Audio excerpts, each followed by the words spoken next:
Bismillahirrahmanirrahim. Assalamualaikum warahmatullahi wabarakatuh. Saya pegang aja. Ini aja, Ustaz. Nah, dipegang.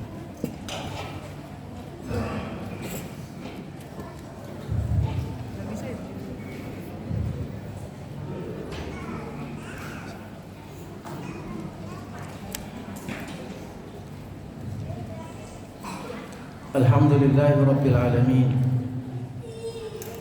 Wa bihi nasta'in ala umur dunya wad din.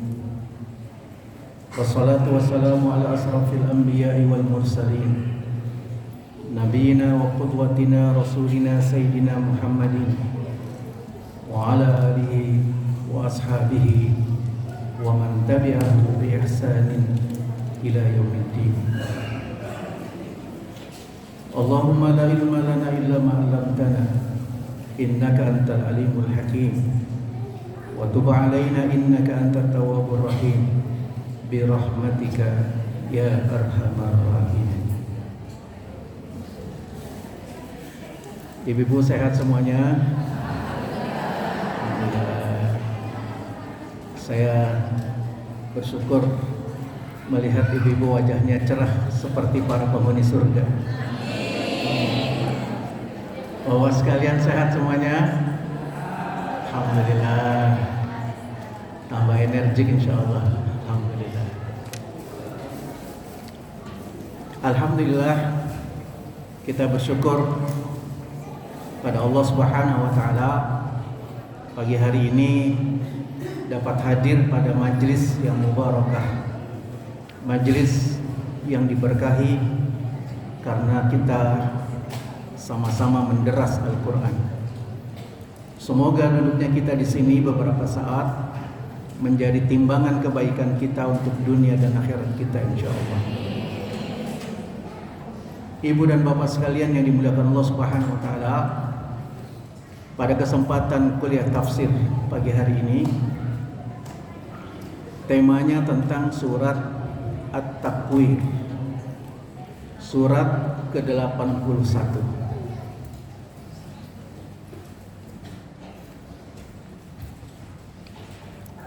Surat At-Takwir termasuk kelompok surat-surat Makkiyah, surat-surat yang diturunkan sebelum Nabi hijrah ke Madinah. Surat ini urutan penurunannya setelah surat Al-Lahab. Setelah surat Al-Lahab itu berdasarkan penurunannya. Kalau berdasarkan penulisannya setelah surat Abasa. Surat ini karena termasuk surat-surat Makkiyah, isinya tentang keimanan terhadap hari akhir.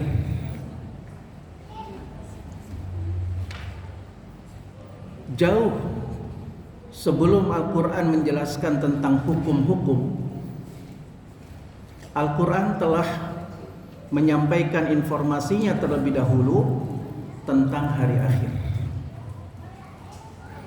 agar keimanan terhadap hari akhir ini menjadi pijakan dasar orang-orang yang beriman, bahwa hidup di dunia itu tidak selesai di dunia, tapi berlanjut dengan kehidupan akhirat.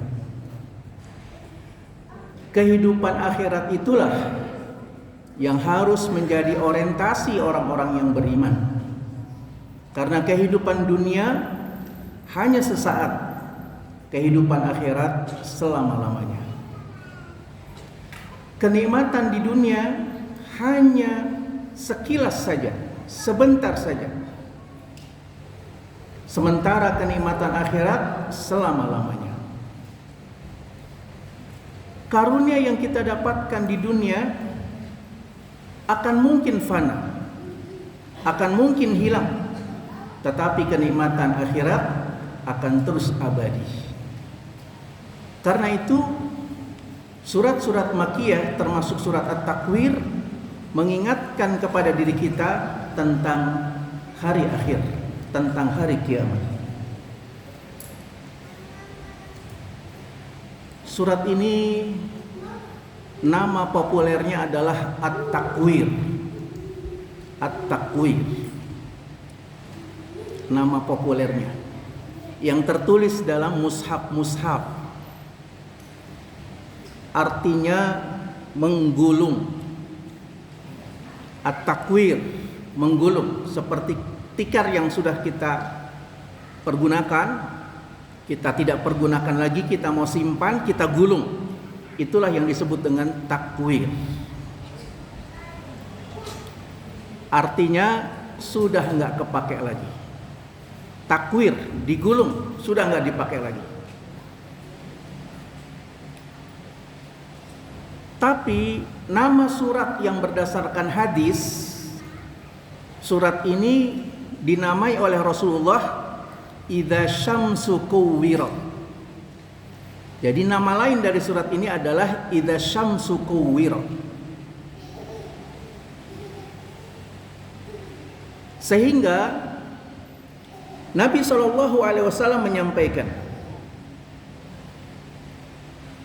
kalau kamu mau mengetahui dengan penglihatan yang jelas terjadinya kiamat, maka bacalah 3 surat. Apa 3 surat itu? Bacalah Idza syamsu kuwirat. Bacalah Idza samaun fatarat. Dan bacalah Idza samaun syaqqat. Idza syamsu kuwirat, Idza samaun fatarat, wa idza samaun syaqqat. Itulah 3 surat yang kata Nabi, kalau kamu mau tahu tentang bagaimana kejadian hari kiamat dengan jelas, bacalah 3 surat itu. Yang salah satu diantaranya Nabi menyebutkan dengan sebutan Idza syamsu kuwirat. Surat Idza syamsu kuwirat.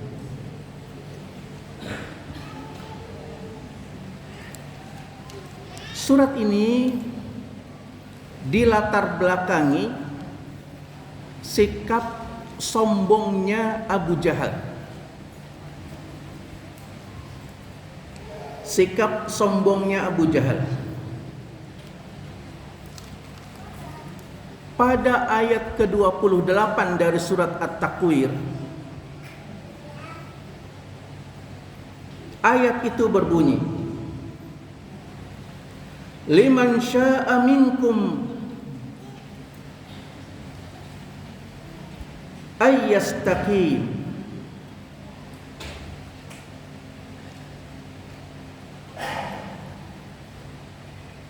Siapa saja di antara kamu yang mau menempuh jalan yang lurus, liman syaa minkum ayyastaqim. Siapa saja di antara kamu yang mau menempuh jalan lurus, langsung disambut oleh Abu Jahal. Kami mah nggak mau. Itu mah yang mau aja. Kami mah nggak mau. Terserah kami.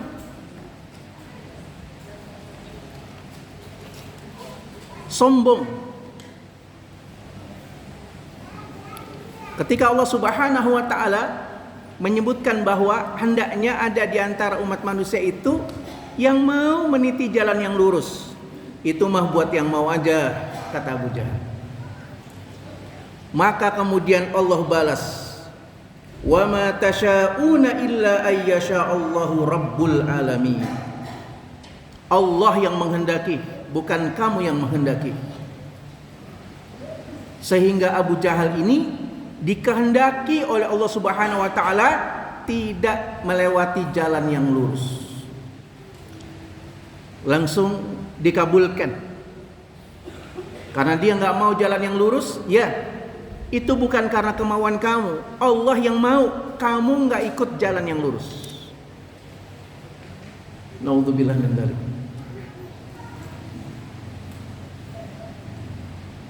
Ini sesuatu jawaban dari Allah Subhanahu wa taala kepada mereka yang sombong, yang tidak mau menuruti ketentuan, ajaran, arahan dan bimbingan Allah Subhanahu wa taala.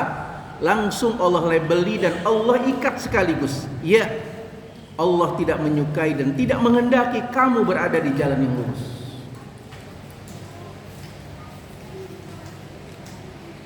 Ibu sekalian yang dimuliakan Allah Subhanahu wa taala,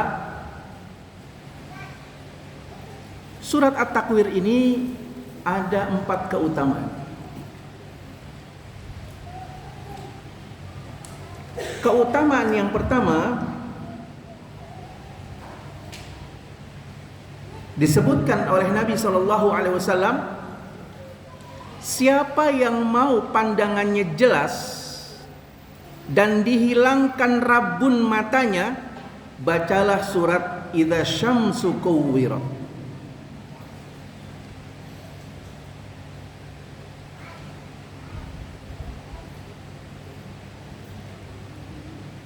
Jadi kalau kita ada problem terhadap pandangan kita pada saat kita membaca surat At-Takwir ini, mintalah pada Allah, ya Allah,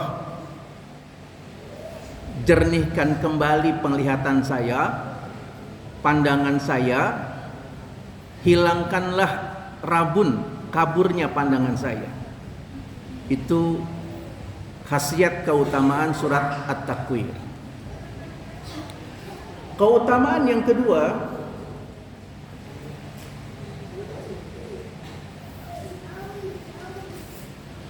Allah lindungi kita dari catatan negatif diri kita.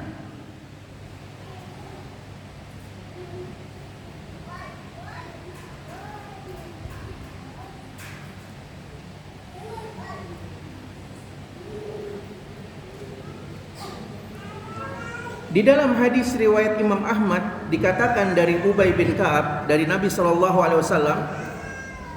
siapa yang membaca surat Idza Syamsu Kuwirat, maka Allah akan lindungi kejelekan buku catatannya saat buku itu diberikan.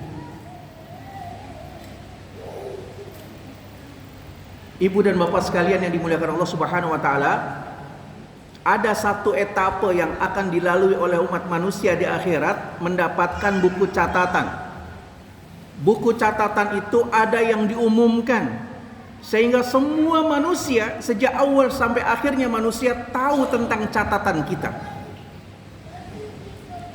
Ibu dan bapak sekalian yang dimuliakan Allah Subhanahu wa taala, kita ini dipandang baik oleh orang, itu sesungguhnya bukan karena kita baik, tapi catatan buruk kita ditutupi oleh Allah.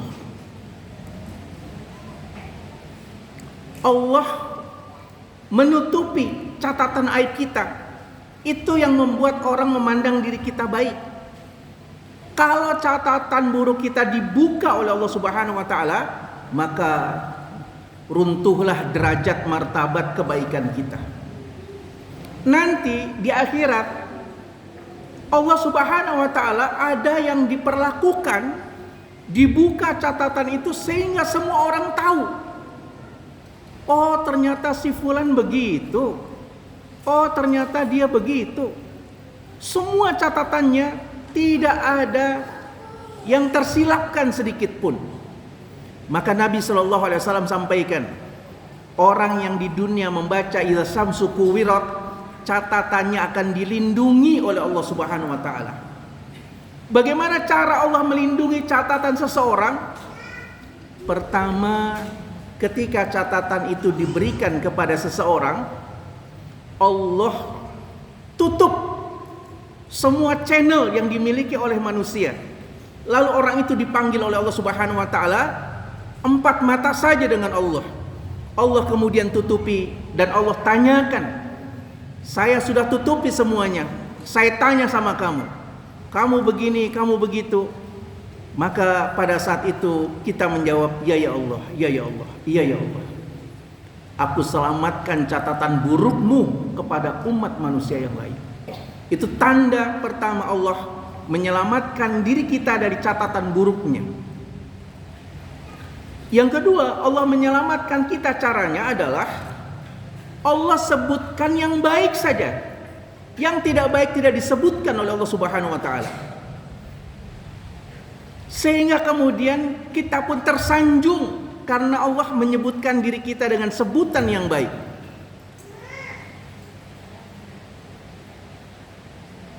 Ibu dan bapak sekalian yang dimuliakan Allah Subhanahu wa taala, nilai kita bagus misalnya, lalu ada catatan buruk sedikit, gugur nilai yang bagus itu.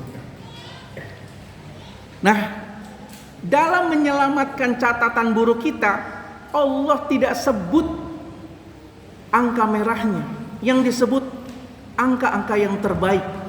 Sehingga kemudian Allah menyelamatkan orang itu dengan angka-angka yang cum laude. Orang ini bagus dalam hidupnya. Mudah-mudahan kalau ada catatan buruk kita diperlakukan dengan 2 perlakukan itu, insya Allah. Amin ya rabbal alamin. Itu keutamaan yang kedua. Keutamaan ketiga dari surat At-Takwir ini,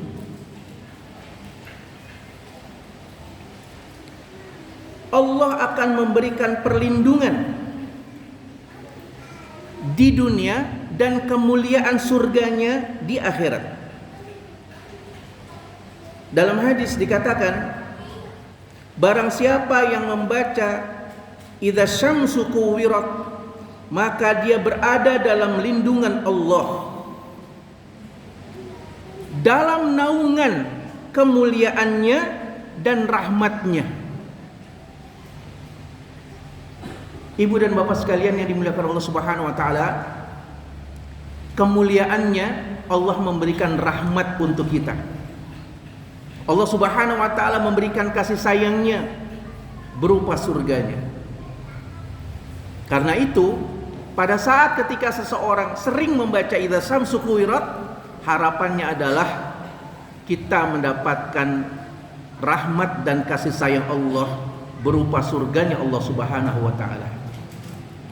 Alhamdulillah, pagi hari ini kita mengkaji surat At-Takwir. Mudah-mudahan ini menjadi awal DP kita mendapatkan surganya Allah Subhanahu wa taala.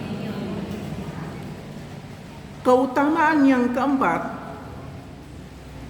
surat At-Takwir ini termasuk surat-surat mufassalah. Surat-surat mufassalah. Apa itu surat-surat mufassalah? Surat-surat yang muatannya, isinya tidak terdapat di dalam kitab-kitab suci sebelum Al-Quran. Surat At-Takwir muatannya tidak terdapat dalam Zabur.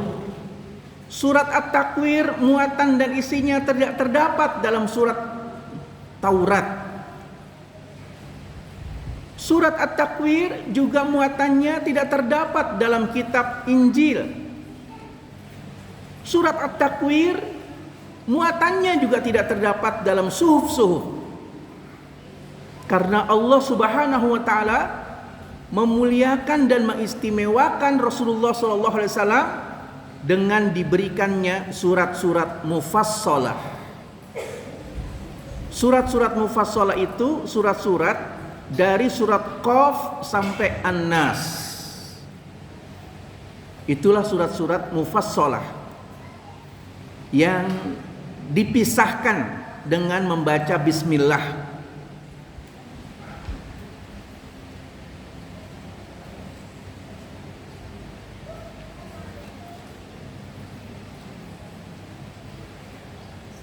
Bisa dipahami ibu dan bapak sekalian?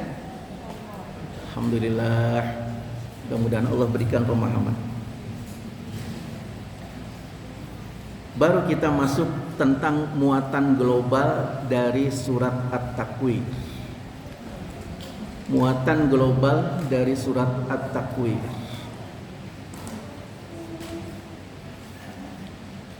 Surat At-Takwir ini muatan globalnya ada tiga.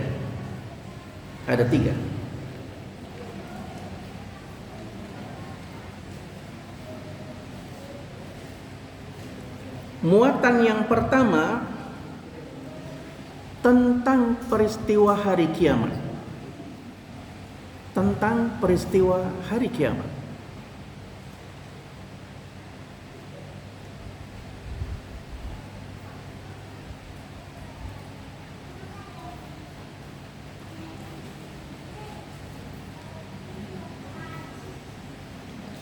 Peristiwa hari kiamat dalam surat At-Takwir dijelaskan dan disampaikan dari ayat pertama hingga ayat ke-14.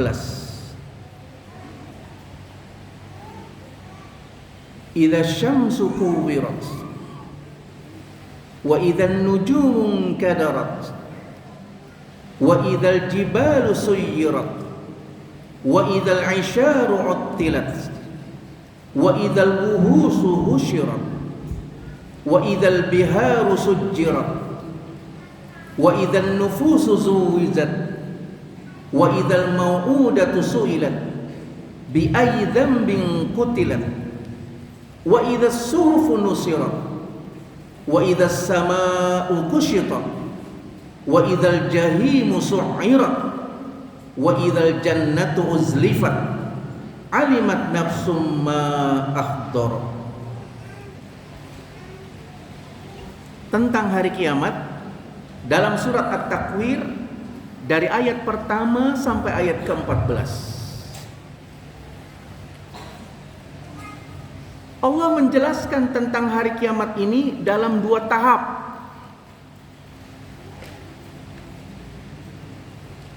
Tahap yang pertama,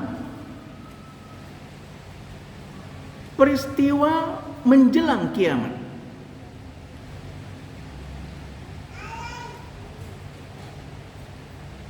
Apa peristiwa menjelang kiamat itu?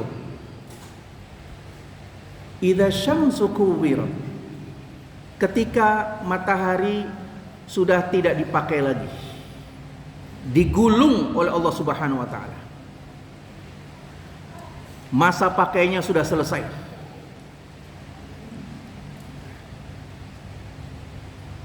Jadi Allah menggambarkan kepada diri kita untuk mudah memahami hari kiamat itu, bahwasanya bagaimana nasib benda-benda langit yang besar. Karena maha besarnya Allah, keagungan Allah, Allah Subhanahu wa taala memperlakukannya dengan sangat ringan dan mudah. Matahari yang sangat panas itu Allah gulung saja, sudah nggak kepakai lagi nih matahari. Digulung oleh Allah Subhanahu wa taala seperti kita menggulung tikar. Udah enggak dipakai lagi. Wa idzan nujumun kadarat. Bintang yang kita lihat begitu indah di langit, hari itu berguguran semuanya.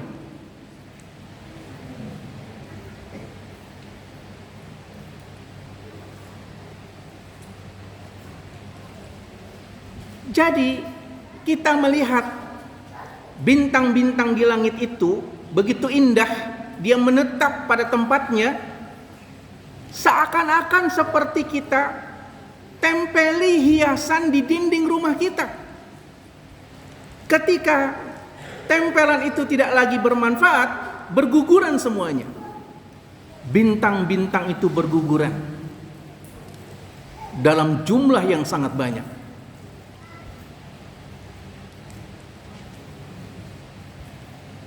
Wa idzal jibalu suyirat.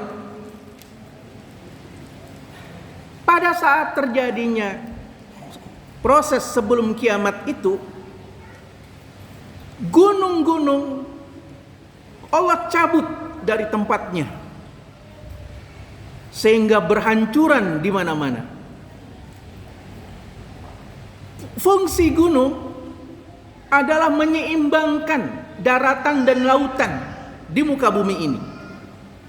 Saat itu Allah Subhanahu wa taala lemparkan, dihancurkan sehingga tidak ada lagi keseimbangan di muka bumi ini.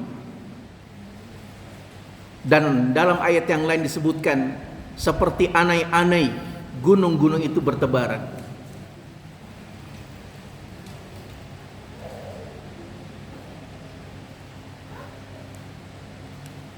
Wa idzal isyaru uttilat.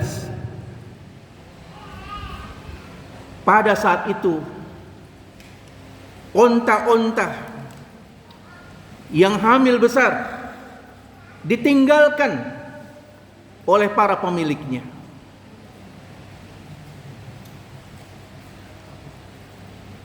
Ini sebagai bentuk perumpamaan bahwa manusia pada saat itu tidak lagi perhatian dengan urusan hartanya. Dulu orang berbangga dengan kendaraannya, onta merah. Dulu orang berbahagia dengan ontanya yang akan berkembang biak, akan lahir. Saat itu diabaikan semuanya. Bapak dan Ibu sekalian yang dimuliakan Allah Subhanahu wa taala, hari itu tidak ada lagi harga semua yang selama ini diagungkan oleh manusia. Sebut kendaraan apa yang paling digemari orang. Saat itu tidak ada lagi orang gemar dengan kendaraannya. Sebut perhiasan mana yang sangat dikagumi oleh manusia. Pada saat itu manusia tidak lagi peduli dengan perhiasannya. Katakan, perumahan klaster mana yang sangat diidolakan. Pada saat itu tidak ada lagi orang perhatian terhadap klaster perumahan yang sangat mahal itu. Semuanya ditinggalkan. Ibu dan bapak sekalian yang dimuliakan Allah Subhanahu wa taala, idzal wuhusu husyir. Semua binatang-binatang liar dikumpulkan dan dimusnahkan oleh Allah Subhanahu wa taala. Ini yang menjadi fenomena kedinamisan kehidupan. Binatang-binatang liar dikumpulkan oleh Allah Subhanahu wa taala lalu dimusnahkan oleh Allah Subhanahu wa taala.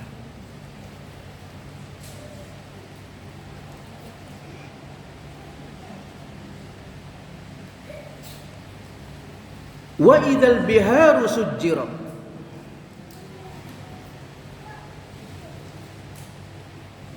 Lautan yang 2/3 dari luas bumi itu saat itu menjadi bara api karena lahar, lava, semua yang mengalirkan rasa panas itu berkumpul di lautan dan lautan semua berubah menjadi bara api. Pada hari itu lautan dan daratan menyatu dan semuanya adalah api yang membara.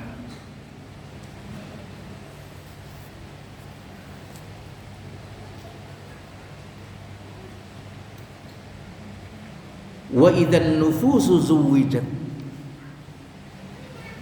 Pada saat itu roh-roh yang sudah dimakamkan disatukan dengan jasadnya tanpa dikurangi sedikit pun. Tidak ada yang pincang, tidak ada organ yang hilang, tidak ada bahagian-bahagian tubuh yang tidak lengkap. Semuanya dilengkapi oleh Allah Subhanahu wa taala. Untuk apa? Menyaksikan dahsyatnya hari kiamat. Naudzubillah min dzalik. Ibu-ibu sekalian yang dimuliakan Allah Subhanahu wa taala.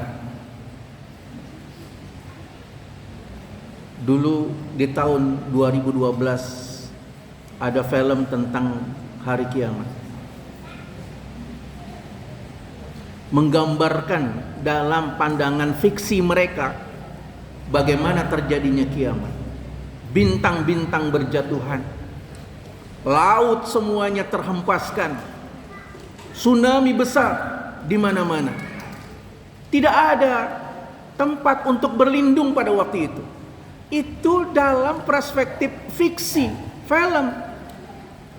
Adapun surat At-Takwir ini adalah sesuatu yang pasti terjadi, bakal terjadi ketika menjelang kiamat.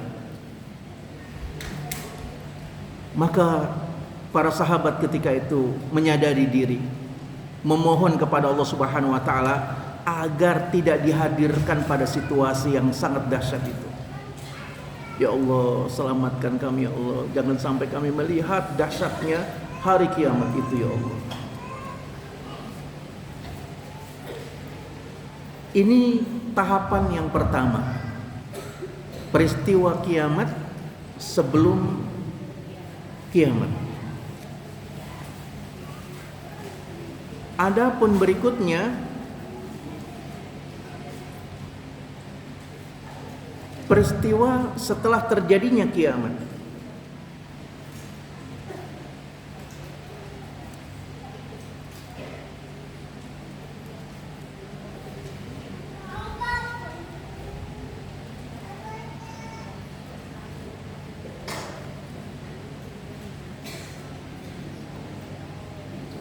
Wa idzal mau'udatu su'ilat. Setelah terjadinya kiamat, bayi-bayi yang dibunuh Allah tanya. Orang-orang yang telah dibunuh oleh Allah ditanya, kenapa kamu dibunuh? Yang dibunuh saja ditanya sama Allah. Pasti yang membunuh pun ditanya oleh Allah Subhanahu wa taala, kenapa kamu membunuh? Subhanallah. Bi ayyi dzambin qutilat. Kenapa kamu dibunuh? Ada yang menyampaikan orang tua saya malu. Ada yang menyampaikan mereka menganggap sempitnya rezeki. Ada yang menganggap karena ini perbuatan nista. Pada saat itu yang dibunuh ditanya oleh Allah Subhanahu wa taala, baik yang anak-anak maupun yang dewasa, kenapa kamu dibunuh? Sudah pasti pembunuhnya pun ditanya oleh Allah dengan pertanyaan yang jelimet dari itu. Wa idzas suhufu nusyirat. Ketika catatan-catatan itu dibuka lebar-lebar.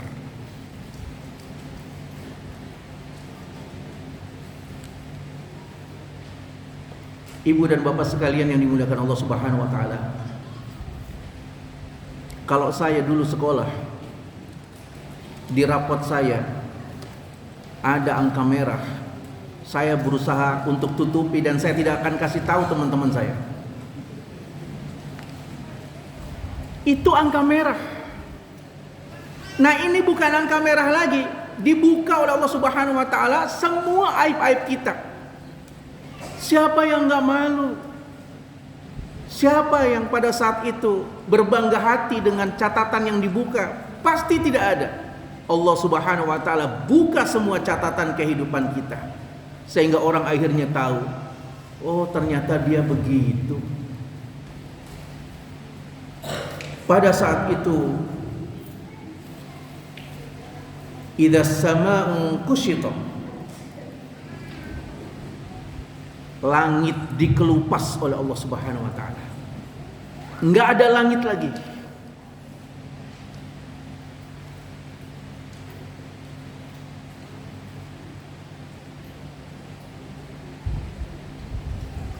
Kita masih melihat langit saat kita keluar. Tingginya langit, megahnya langit. Saat nanti setelah kiamat tidak ada langit lagi. Nabi menyampaikan seperti dikelupasnya kulit dari hewan sembelihan. Begitu mudahnya Allah Subhanahu wa taala hilangkan langit, enggak ada lagi langit. Enggak ada apa-apanya lagi ke atas. Sehingga kalau orang ngelihat ke atas pun enggak ada yang bisa dilihat. Orang berpikir tentang dirinya masing-masing. Orang berpikir tentang keselamatannya untuk dirinya masing-masing. Jadi gak mungkin ada orang yang nanti di akhirat ketika terjadinya proses kiamat itu dan sesudah kiamat itu, tegur sapa, say hello, gak ada. Hai bestie, gak ada. Semua orang berpikir tentang dirinya sendiri. Bahkan orang yang paling dekat, anak pada orang tua pada anak, saudara dengan saudaranya, pembantu dengan majikannya, gak ada lagi tegur sapa. Tegur sapa saja tidak ada, apalagi minta pembelaan, tidak ada. Bela saya dong, gak ada. Semuanya urusannya masing-masing. Dan gak bisa juga mengeluh. Gak ada di antara kita yang mengatakan, dulu waktu di dunia kamu kan saya bela, kenapa sekarang gak bela saya? Gak ada lagi pembicaraan komentar itu. Semuanya berpikir tentang dirinya sendiri. Ibu dan bapak sekalian yang dimuliakan Allah Subhanahu wa taala, pada saat yang dahsyat sedemikian rupa itu, wa idzal jahimu su'irat, Allah nyalakan neraka jahanam.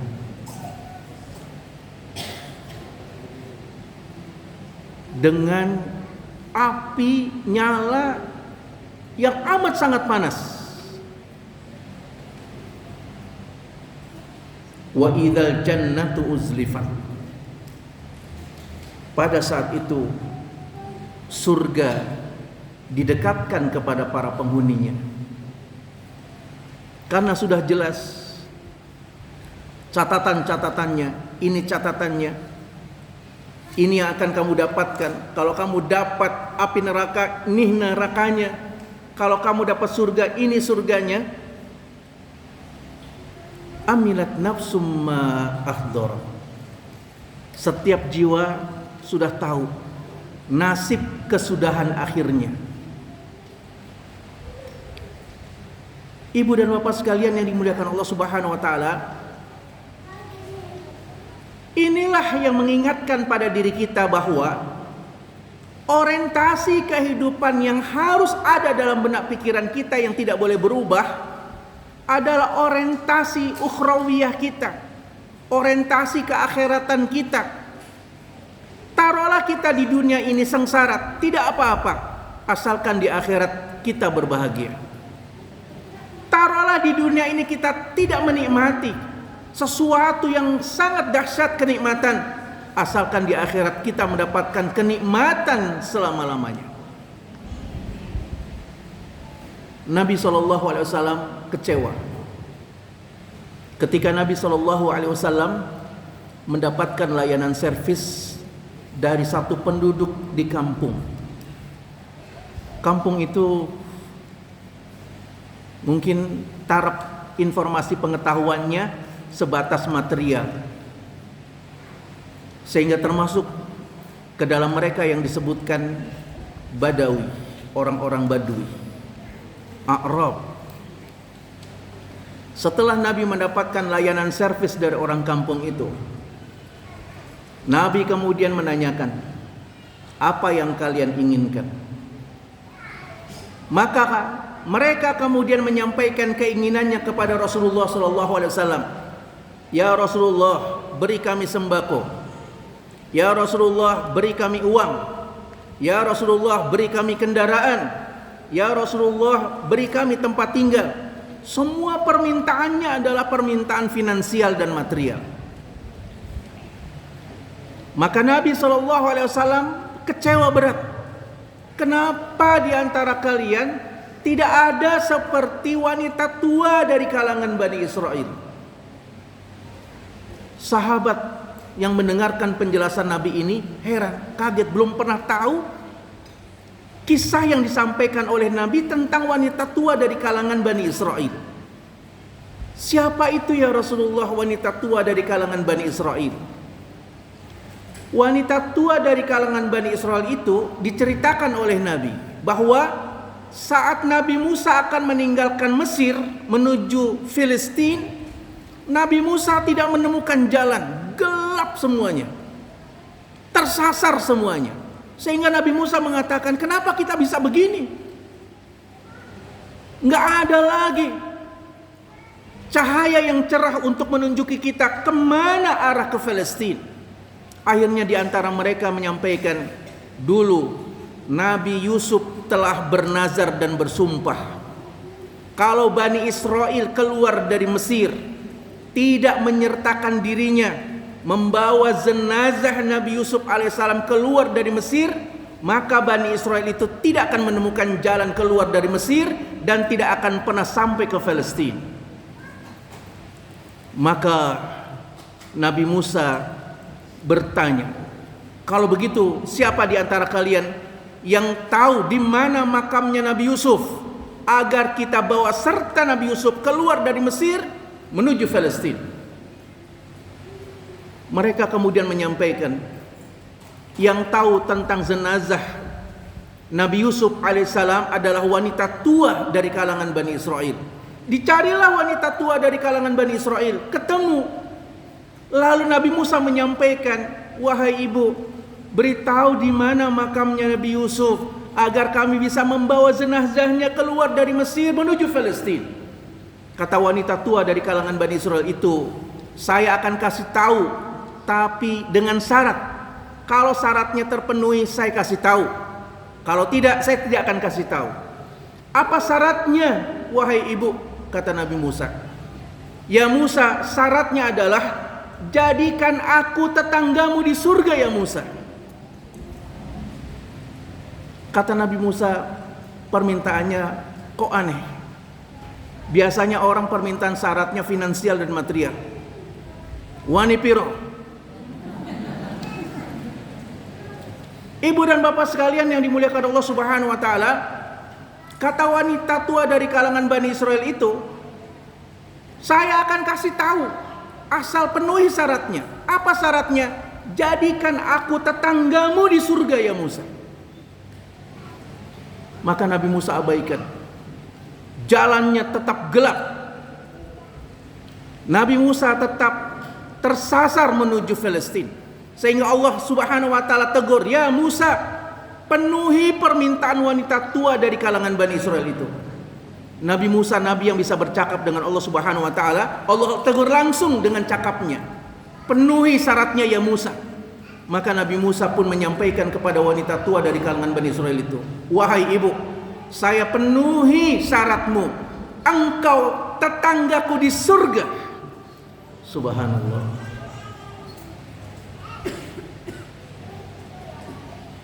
Ibu sekalian, kalau ketemu Nabi, apa yang ibu sampaikan?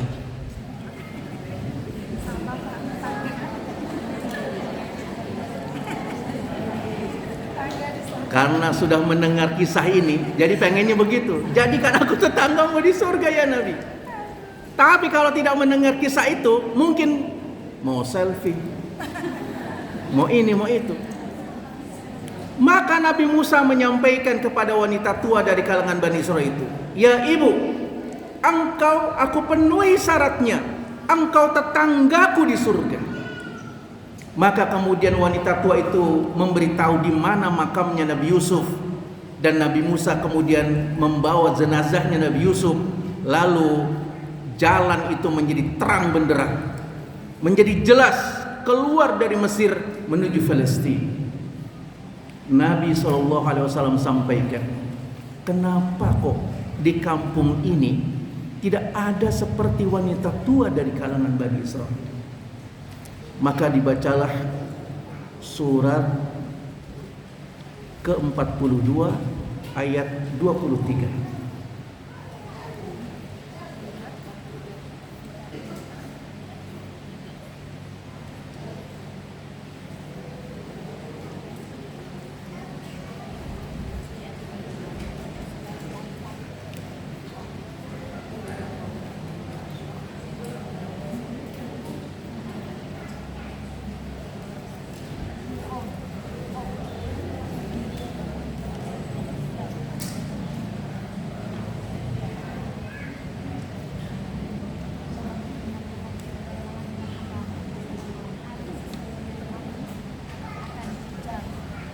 Maaf, bukan itu suratnya.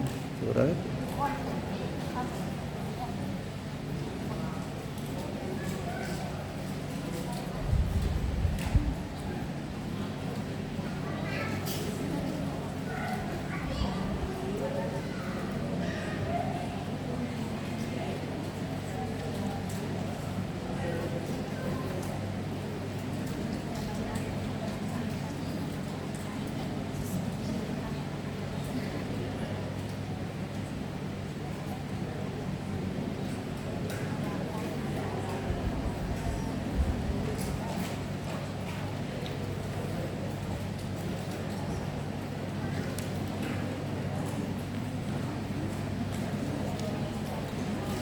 Surat ke-42 ayat ke-20, mohon maaf.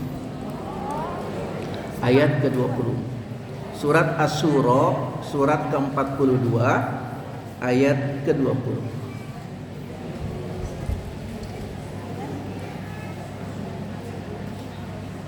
Bisa saya mohon dibacakan beserta terjemahannya? Silakan, yang mau baca silakan. Surat Asy-Syura, surat ke-42 ayat ke-20.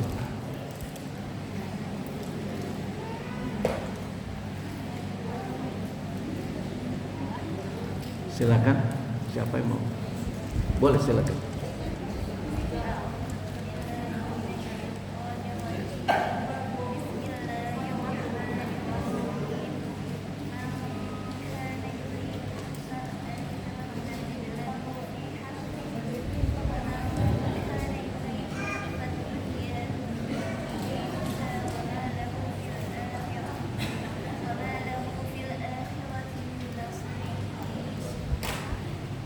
Terjemahannya.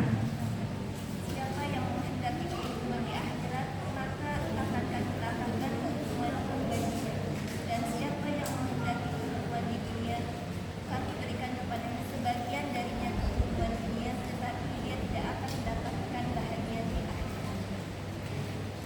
Begitulah jawaban dari Allah Subhanahu wa taala. Man kana yuridu hatsal akhirah nazid lahu fi harsih. Siapa yang mau keuntungan di akhirat, kami tambah keuntungannya. Kami perbanyak keuntungan untuknya. Wa man kana yuridu harsad dunya nu'tihi minha. Siapa yang mau urusan dunia, kami juga kasih. Wa ma lahu fil akhirati min nasib. Tapi di akhirat enggak dapat apa-apa. Nggak dapat apa-apa. Nah, jadi urusan dunia siapapun yang beriman maupun yang tidak beriman dikasih sama Allah Subhanahu wa taala. Tapi akhiratnya nggak dapat. Orang yang pengen akhirat, Allah tambah untuknya bahagian akhiratnya dan bahagian dunianya. Maka ibu dan bapak sekalian yang dimuliakan Allah Subhanahu wa taala, mintalah orientasi dalam diri kita, orientasi keakhiratan. Kalau kita duduknya di sini, orientasi kita adalah mudah-mudahan Allah abadikan duduknya kita di sini seperti duduknya kita di surga nanti. Kalau hal-hal yang orientasinya akhirat, itu yang membuat kita ringan melakukan amal kebaikan. Jangan berpikirnya tentang material. Sesuatu yang kita minta secara material, nilainya sesungguhnya biasa-biasa saja. Tapi mintalah sesuatu yang tidak bisa kita beli dengan material kita. Ibu sekalian, kalau kita berdoa minta mobil, itu ringan sekali. Karena bisa kita beli. Kita minta sama Allah, ya Allah, saya pengen sekali rumah yang paling bagus, itu bisa kita beli.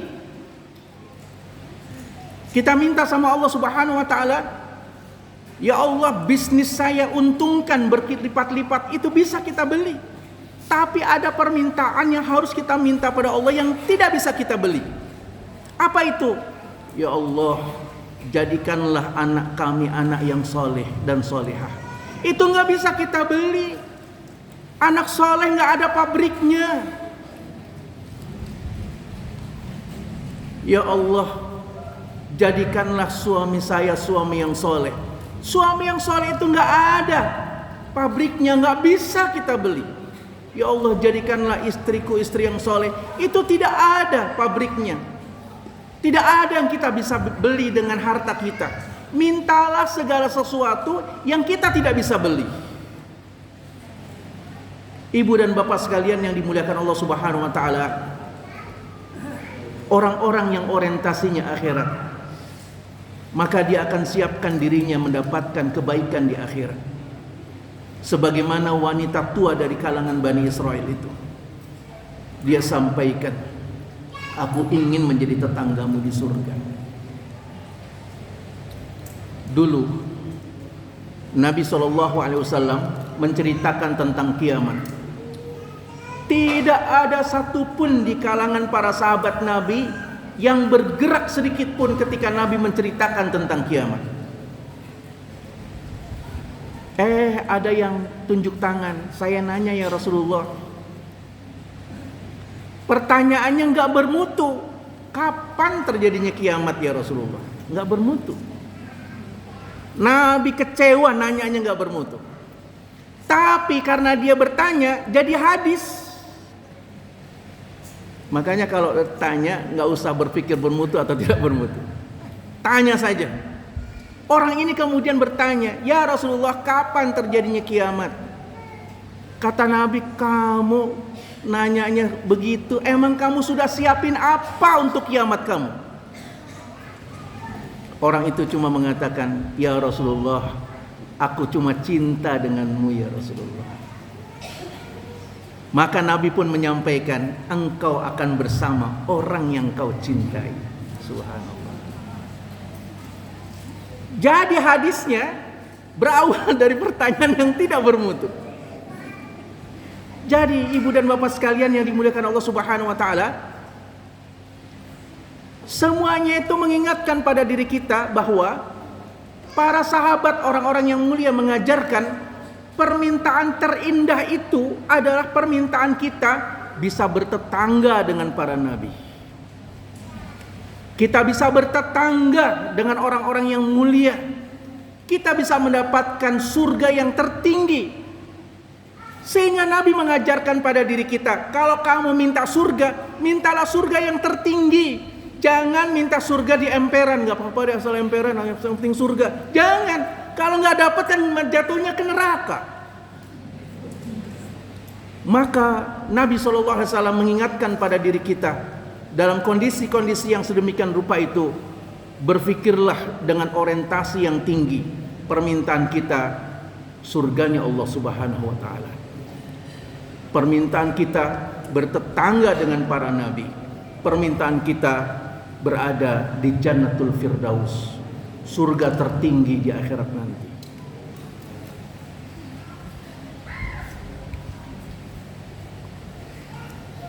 Ibu-ibu sekalian yang dimuliakan Allah Subhanahu wa taala, itu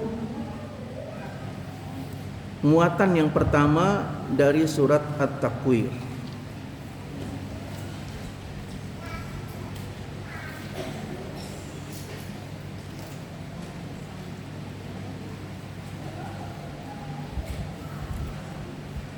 Muatan yang kedua dari surat At-Takwir tentang kebenaran Al-Quran. Kebenaran Al-Quran.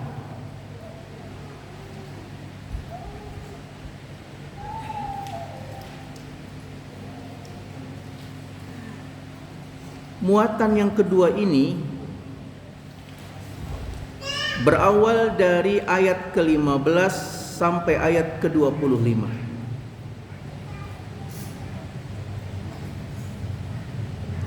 Fala uqsimu bil khunnas al jawaril kunnas wal laili idza as'as was subhi idza tanaffas innahu laqawlu rasulin karim dzi quwwatin inda dzil arsy makin muta'in thumma amin wa ma sahibukum bimajnun wa laqad ra'ahu bil ufuqil mubin wa ma huwa 'alal ghaibi bidanin wa ma huwa biqauli syaitonir rajim. Penggalan yang kedua, muatan yang kedua dari surat At-Takwir mempertegas tentang kebenaran Al-Quran, bahwa Allah Subhanahu wa ta'ala menceritakan tentang akhirat itu bukan halusinasi, itu bukan fiksi, itu juga bukan hayalan, tapi itu adalah sesungguhnya yang bakal terjadi. Maka Allah kemudian menegaskan dengan sumpahnya, fala uqsimu bil hunnas, aku bersumpah dengan bintang-bintang.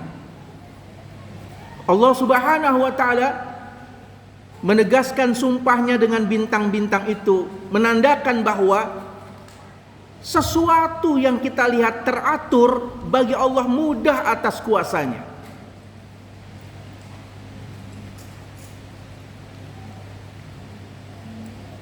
Ibu dan bapak sekalian yang dimuliakan Allah Subhanahu wa ta'ala,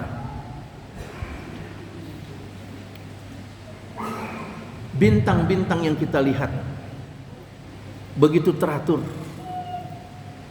bintang-bintang yang tampak begitu indah, dan bintang-bintang itu memberikan petunjuk bagi kehidupan umat manusia apa yang semestinya dilakukan. Itu berawal dari ilmunya Nabi Idris. Allah Subhanahu wa ta'ala karuniakan Nabi Idris ilmu perbintangan, sehingga kapan harus bercocok tanam, kapan harus berlayar, kapan harus mencari karunia Allah di lautan maupun di daratan, sampai kemudian kapan harus membangun perumahan bagi dirinya, menutupi auratnya. Semuanya itu didasari oleh pemahaman mereka terhadap bintang-bintang yang didapatkan oleh Nabi Idris alaihissalam.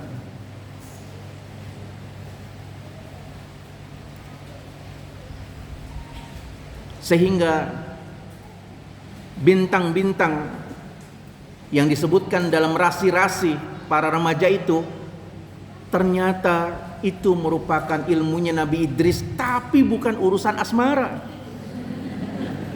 Ada Sagittarius, ada Virgo, ada Cancer, ada Leo.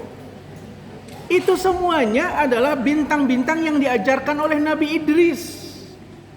Tapi muatannya bukan tentang asmara. Muatannya tentang apa yang harus dilakukan. Pada saat ketika bintang-bintang itu mendekat, maka Nabi Idris mengajarkan ini saatnya bertanam. Sehingga kemudian mereka pun bertanam. Pada saat ketika melihat bintang-bintang itu bertebaran di arah barat, Nabi Idris menyampaikan inilah saatnya kita mencari ikan. Jadi Allah Subhanahu wa ta'ala bersumpah atas nama bintang-bintang, bahwa bintang-bintang yang teratur itu memberikan petunjuk kepada diri kita. Ibu dan bapak sekalian yang dimuliakan Allah Subhanahu wa ta'ala, sehingga Allah jelaskan tentang bintang-bintang itu. Al-Jawaril Kunnas, ada bintang-bintang yang beredar, ada bintang-bintang yang terbenam. Ibu dan bapak sekalian yang dimuliakan Allah Subhanahu wa ta'ala, ternyata antara bintang-bintang yang terbenam maupun bintang-bintang yang gemerlap dalam jumlah yang sama, kita melihatnya dengan penglihatan yang terbatas. Tapi ternyata Allah Subhanahu wa ta'ala sampaikan kepada diri kita, semuanya teratur dalam bilangan dan jumlah yang sama.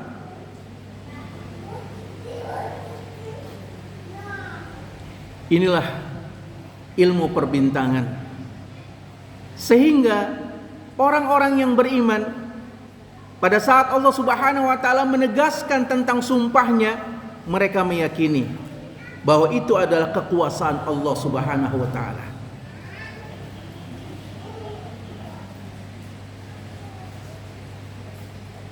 Ibu dan bapak sekalian yang dimuliakan Allah Subhanahu wa taala. Kita punya rumah. Luas rumah kita mungkin seperti rumah-rumah para pesohor. Ada para pesohor kita punya rumah 2 hektar. Rumah itu.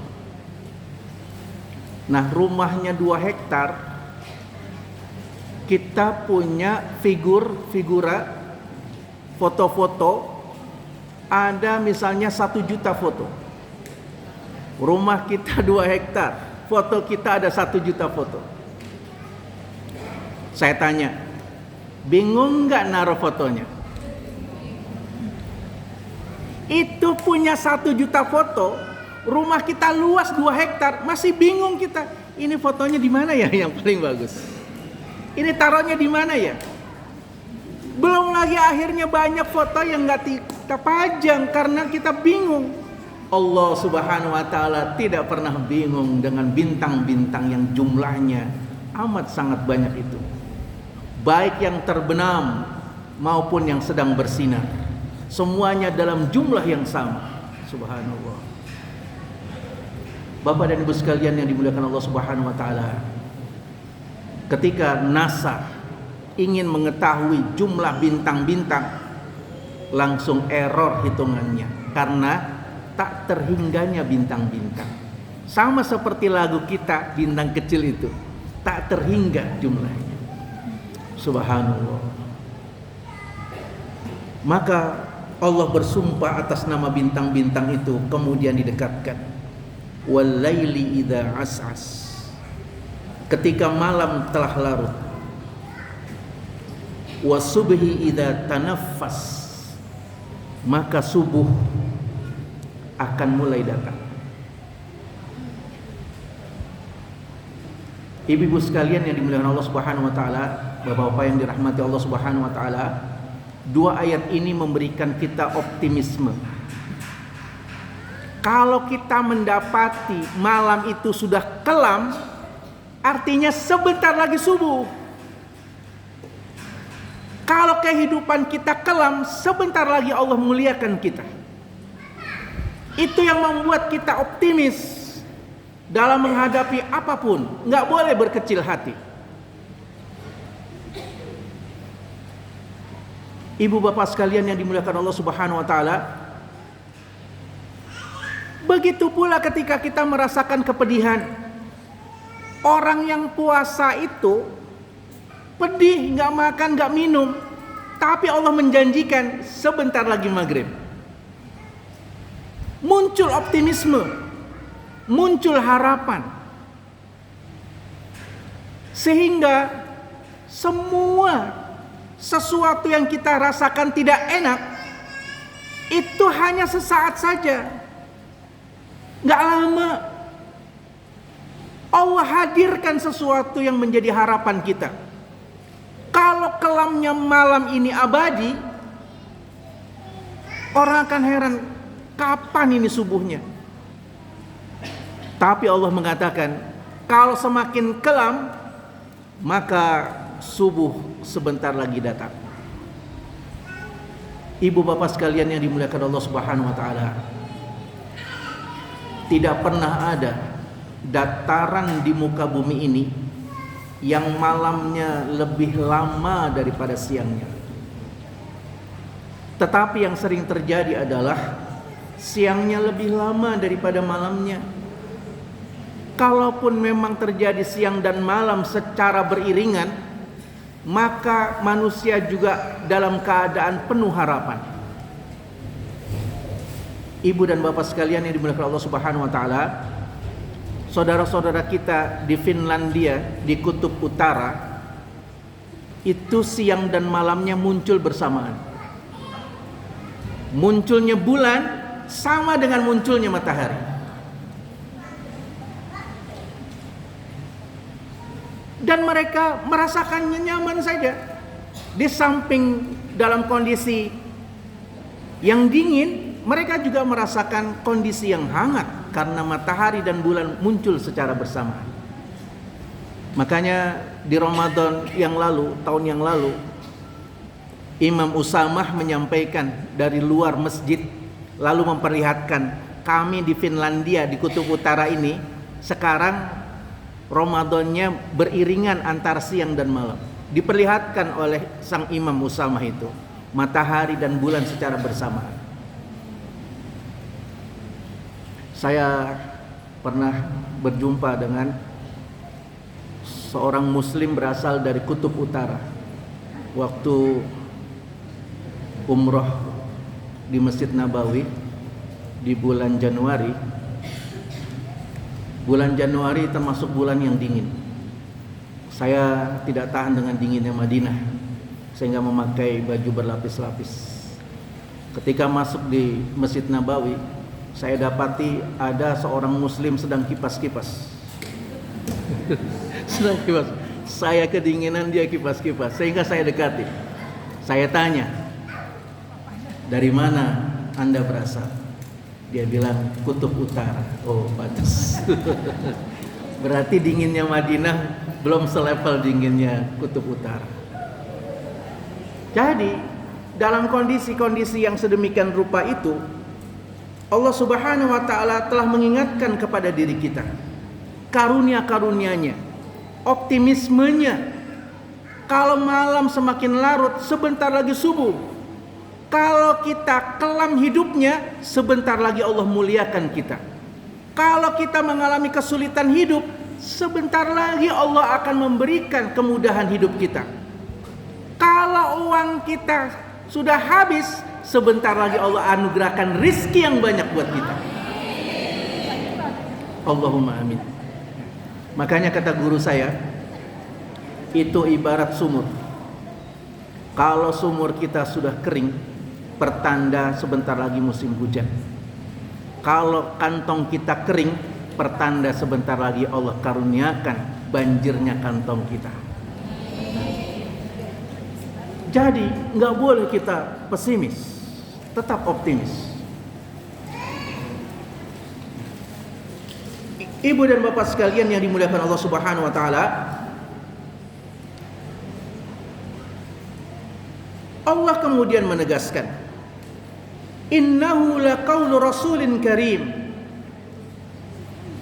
Sesungguhnya Al-Quran ini benar, yang dibawa oleh utusan yang mulia.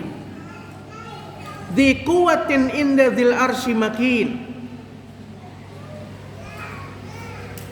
yang dibawa dengan memiliki kekuatan, dengan kedudukan yang tinggi di arasnya Allah. Wa ma huwa 'alal ghaibi bidhanin wa ma sahibukum bimajnun. Maaf. Dzi quwwatin inda dzil arsy makin, muta'in tsamma amin, wa ma sahibukum bimajnun. Muhammad itu bukan orang gila. Walaqad ra'ahu bil ufuqil mubin. Sungguh di sana terdapat ufuk yang terang. Wa ma huwa 'alal ghaibi bidhanin.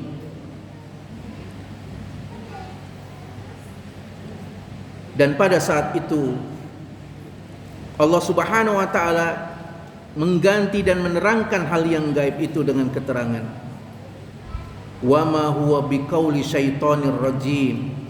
Dan Al-Quran itu bukanlah perkataan setan yang terkutuk. Allah Subhanahu wa ta'ala menegaskan tentang kebenaran Al-Quran. Tidak ada satupun dari muatan Al-Quran itu yang tidak benar. Maka Allah kemudian menjelaskan penggalan yang ketiga dari surat At-Takwir ini. Muatan yang ketiga dari surat At-Takwir tentang kecelakaan bagi orang yang tidak ikut Al-Quran. Kecelakaan bagi orang yang tidak beriman dengan Al-Quran.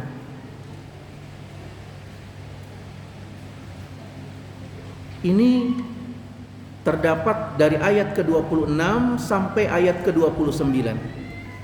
fa aina tadhhabun in huwa illa dzikrul lil alamin liman syaa'a minkum ay yastaqim wa ma tasyauna illa ay yasha Allahu rabbul alamin.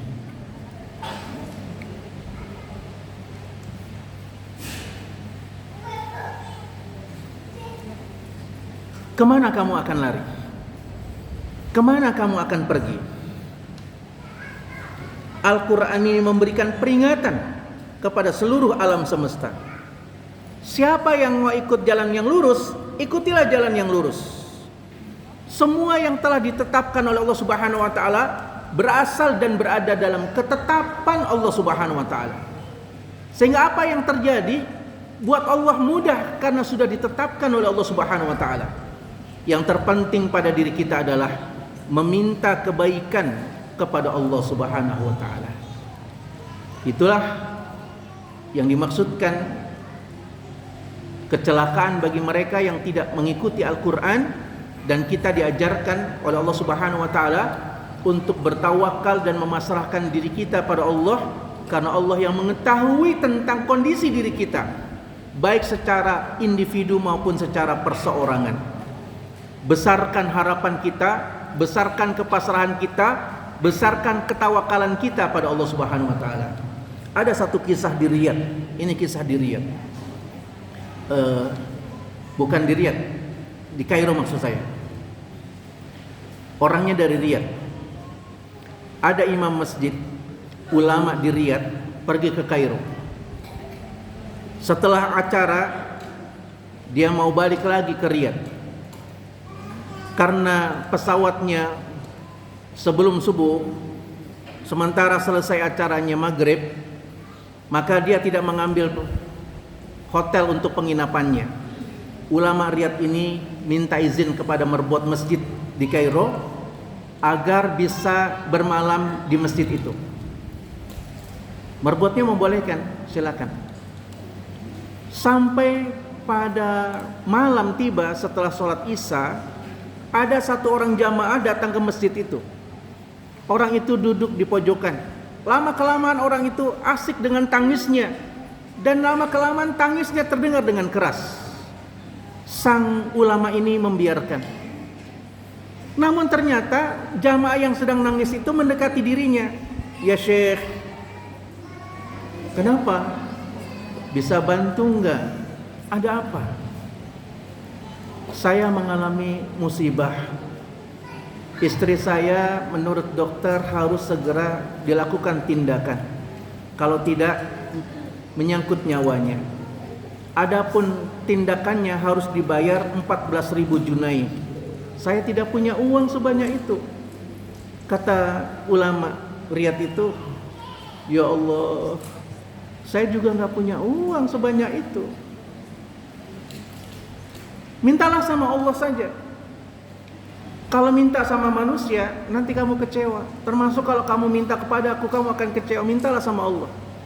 Maka jamaah masjid itu kemudian dia kembali ke tempatnya, dia nangis terus di situ. Hingga menjelang subuh, ulama Riyadh ini dibangunkan merbot. Ya Syekh, bangun. Katanya mau berangkat sebelum subuh. Oh iya. Ternyata kemudian diberitahu pesawatnya ditunda setelah subuh. Gimana? Saya sholat subuh dulu sini. Nah, ketika sang ulama Riyadh itu sholat subuh di Kairo tersebut, gak lama kemudian datang imam masjid itu. Ngelihat ulama Riyadh kaget dia. Ahlan wa sahlan ya Syekh, ahlan wa sahlan. Akhirnya ulama dari Riyadh itu dipersilakan, ayo silakan engkau jadi imam, kami jadi makmum. Ini bahagia kami, belum pernah kedatangan ulama besar dari Riyadh di sini. Kata ulama Riyadh itu, enggak, saya mau buru-buru, nanti setelah selesai sholat saya segera berangkat karena pesawatnya pada subuh. Nah, setelah selesai melaksanakan sholat buru-buru, datang jamaah. Ya Syekh, saya tadi sebenarnya mau sholatnya di masjid yang lain, tapi karena mendengar mungkin mic-nya tadi tidak tertutup, akhirnya kedengaran rumah saya bahwa ada ulama Riyadh di sini, sehingga saya datang ke sini. Ada apa keperluannya? Saya punya masalah. Apa masalahnya? Sudah 2 minggu zakat istri saya belum tersalurkan. Saya pengen sekali zakat saya tersalurkan secara langsung, agar nanti di hari kiamat saya bisa sampaikan, ya Allah, ini zakat saya dan penerima zakat saya secara langsung. Jadi saya belum kasih. Saya mau titip kepada engkau ya Syekh. Berapa? 14.000 junai. Maka saya itu langsung lirik ke jamaah. Mana itu yang semalam tuh? Sini kamu nih, sini. Ada apa? Kamu ceritakan masalah kamu tuh secara langsung. Akhirnya diceritakan bahwa dia pada hari itu butuh uang 14.000 junai. Maka kata ulama Riyadh itu, silakan kasihlah pada orang ini yang hari ini sangat membutuhkan 14.000 junai. Diceritakanlah kronologisnya dan selesaikan urusan zakat yang sudah 2 minggu itu masih terombang-ambing. Lalu Syekh itu mengatakan bahwa dalam rekayasa skenario tentang diri seseorang itu sudah di tangan Allah Subhanahu wa taala. Wa ma tasyauna illa ayyasha'allahu rabbal alamin. Assalamualaikum warahmatullahi wabarakatuh.